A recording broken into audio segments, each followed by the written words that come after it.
Welcome to French Revolution 101, an engaging program that will allow you to learn about the many time periods of the French Revolution. Today, our topic of discussion will be the Reconstruction era. The Reconstruction period began in August 1789 as citizens attempted to reform their government through the Declaration of the Rights of Men. Following this document, women claimed their spot in the revolution as they marched to Versailles in October of that same year. Flash forward to 1790, and France saw three large events, including the reorganization of the provinces, the civil constitution of the clergy, and counter-revolutionary actions. Finally, the Reconstruction era slowly came to a close after the Constitution of 1791 and the Chapelier Law. After their newly established constitution no longer applied, French men and French women entered the period of radicalization and terror in 1792. Now sit back, relax, and learn about Reconstruction. In August of 1789, the National Constituent Assembly decided to issue a collection of political principles before the publication of a new constitution. These statements, collectively known as the Declaration of the Rights of Man and the Citizen, were created in an attempt to avoid the abuses of the old aristocratic regime. The Declaration established the natural-born and unalienable rights of men, including the idea that all men are born and remain free and equal in rights. It was suggested that the fundamental importance and existence of the new government is reliant upon the protection and upholding of these sacred laws. Although this established rights such as freedom of worship and a more fair system for taxation, the rights of man deliberately excluded women.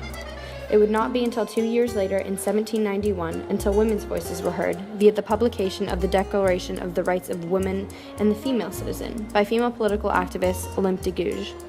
The work, addressed to Queen Marie Antoinette, greatly mirrored the Declaration of the Rights of the Man and Citizen, but instead replaced the word man with woman.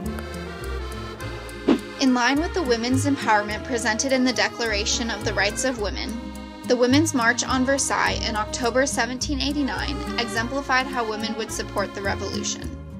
After rumors spread that royal guards at Versailles had trampled on the French tricolor flag and subsequently plotted counter-revolutionary actions, a crowd of Parisian women gathered to march to Versailles. They trekked the 12 miles to address the king directly. By the end of the day, a crowd of more than 1,000 men had joined them, and by morning the group broke into the royal apartments, killing 2 of the king's bodyguards in the process. As a result, the king decided to move back to Paris per the group's request to prevent further death. This successful protest established the precedent that women can and would play a large role in the rest of the revolutionary movement.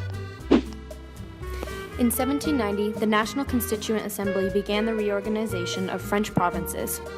In an effort to mitigate the impact of national life on those with little to no land, the Assembly established 83 new units of land called departments. These new divisions were similar in size and geographical features. The departments created direct elections and were broken down into subdivisions of districts, cantons, then communes. These are the divisions that remain today in modern France. In July of 1790, the National Constituent Assembly issued a document called the Civil Constitution of the Clergy. Under this document, papal authority over the French Church was ended, and bishops and priests became elected salaried officials. The Civil Constitution of the Clergy caused backlash and condemnation from bishops, priests, and the Pope. As the government took action by punishing the clergy members who refused to support it, a huge divide grew between the revolutionaries in Paris and the peasantry in the provinces. King Louis XVI attempted to resist the effects of the revolution and mollify the effects of the mass riots. Following the publication of the Civil Constitution of the Clergy, there were a number of outbreaks from the clergy as well. The refractory clergy were members of the Catholic clergy who refused to swear allegiance to a state under this new document. The French nobles who fled from France during the peasant uprisings were known as émigrés. Émigrés were conservative and hoped to restore the power of the king. Along with the public unrest regarding the National Constituent Assembly's weak attempts to change the political system or the church for the better, many French citizens felt the Assembly had taken no declarative action to improve the nation's economy. In fact, paper money had been devalued continuously throughout the past year, which made trade and commerce that much less successful. In response, some municipal governments limited workers' guilds in the hopes that their limited regulation and control over certain industries would quell workers' unrest. In June of 1791, the National Assembly did the same on a national scale by placing bans on guilds and strikes. René Guy Le Chapelier, a radical who believed wage increases was not in line with the Revolution, instituted the law. These provisions were not popular among urban workers who wished for radical reform through the institution of a republic. As the Chapelier legislation was developed, the Assembly was also drafting their constitution and closing several charity workshops that employed up to 30,000 people in Paris by providing relief to the poor. Therefore, the legislation, which according to historian William Sewell, quote, made it clear that no intermediary body could stand between the individual, now armed with his natural rights, and the nation, now the guarantor of natural rights, end quote, was not well received by many of those whom it affected. Louis XVI once said of the Constitution of 1791, quote, I am far from regarding the Constitution as a masterpiece. I think it has a great many defects. If I had been permitted to make some observations, some useful changes might have been made. End quote. The Constitution of 1791 was created by the French National Assembly in, you guessed it, 1791. This constitution was later ratified in September of that same year by the king. The major component of the Constitution was that it continued the monarchy, but gave the decision-making power to the Legislative Assembly, which was a group of men elected by a system of indirect and supposedly fair voting. However, only active citizens were allowed to engage in voting on members of the Assembly.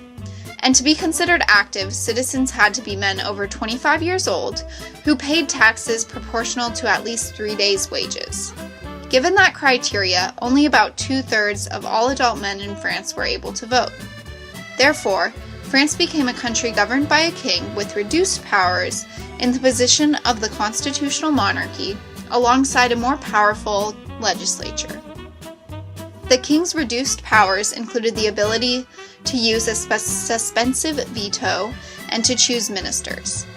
Although seemingly successful upon its inception, this new constitution lasted only a year and was rendered unworkable, as Louis XVI had foreshadowed upon his ironic and somewhat drawn-back acceptance of it. In June, when Louis and the royal family attempted to flee to Varennes, he made it clear that he had no faith in or support for the Constitution, and thereby the Revolution. This action increased anti-royalist and Republican sentiment throughout France and ushered in the end of the Reconstruction era.